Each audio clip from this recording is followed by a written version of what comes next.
Hey everyone, this is HostExaminer.com, and I'm going to be doing an overview of the basic features of Cpanel. This is specifically, this example is going to be in HostGator hosting. Cpanel is just the generic standard control panel for a lot of web hosts.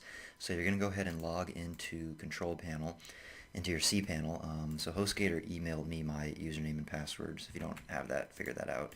It should be in your email. So just go ahead and log into Cpanel.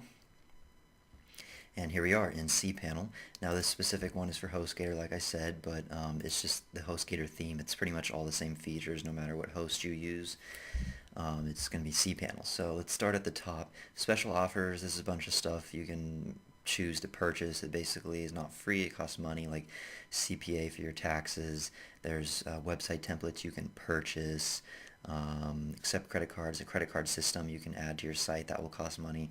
So I'll go on to the next thing. Those are basically optional things you can purchase. Billing system, this allows you to manage your billing. And for HostGator, the billing system is going to look like this, so you could add hosting packages or view when yours expires, etc. Like this expires July 26th. So this is all the billing stuff to purchase stuff. Domain management is where you can register domains, transfer domains, manage domains. Transfers $7.95. You can purchase one. So that's domain management.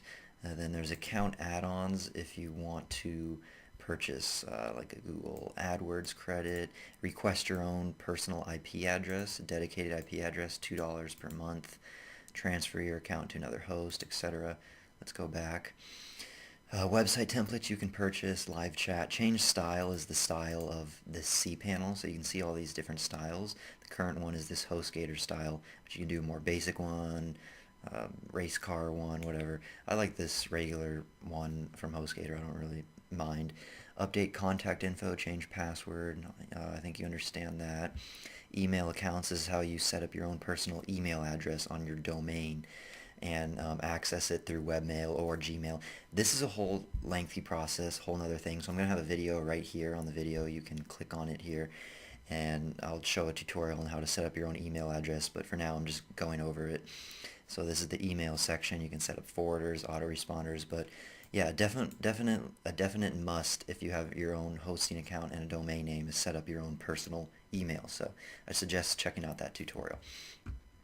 SEO marketing, you can go through these. Most are free. They just, submit your site to Google search results and stuff like that. Backup wizard, let's go on that. You can back up your site, click backup, full backup, or just do it by directory. Let's do home directory. Then you would click down home directory and it would start the download. It's good to back up your files every, week or month or however often you want to. File manager, this is basically, okay, web root, I'll just do home directory, click home directory. This is like the main source of all your files on your server, your website. If you ever want to upload big files or download or modify something manually, this is like the hard drive of your whole site. This is where WordPress is going to be, your email accounts, everything is going to be here. Generally, you're not going to get into this much. Usually you use something called FTP, which is a separate program to access File Manager because it's a lot faster and easier, like FileZilla. But otherwise, if you want to do it manually through Cpanel, this is File Manager where you access all your files. But again, for beginners, you're not really going to need that for now. Logs, you can see the statistics of your site, like how many visitors you've had, how often, what pages, and it's pretty cool. So this gives you a lot of good information. I think it can even track where they're coming from, like if it's a Google link from the Google results or maybe another website had embedded your link. You can check out the bandwidth. So this gives you all different statistics on your visitors on your site. Security, like IP deny manager, you can put in an IP address of someone you want to block from accessing your site. So for instance, if someone is spamming your site through the contact form, usually contact forms will provide you their IP address. You can then put it here, click add, and it will block them from ever being able to access your site. Yes, they could of course use another computer or change their IP address, but for the most part this will stop them. Down here, subdomains, if you want to add a subdomain. So basically my domain is 6testme123.com. This is just an example. I want a subdomain. Subdomain would be like blog dot your domain. So it would be a separate kind of site. So So instead of just going to 6testme123.com, it would be blog.6testme123.com. So you can add subdomains, so they're kind of like separate sites on the same domain. So that's how you add subdomains. And then add-on domains is adding new domains to the account. Depending on if your hosting plan allows you to host more than one domain. Park domain redirects, you can redirect your domain. If you don't want to have a site, you can just make it redirect to somewhere, or you can make a certain link, like if they type in your domain name.com/blog, it'll redirect them. Or you can have the entire domain redirect, or certain links redirect. So that's how you do that. MySQL database, that's databases we're generally not gonna need. That's more advanced stuff, so I'm not gonna get into that, but that's how you'd access MySQL database, like this. The other thing is, oh yeah, Fantastico Deluxe. This is probably something everyone will need, even beginners. This is how you set up WordPress.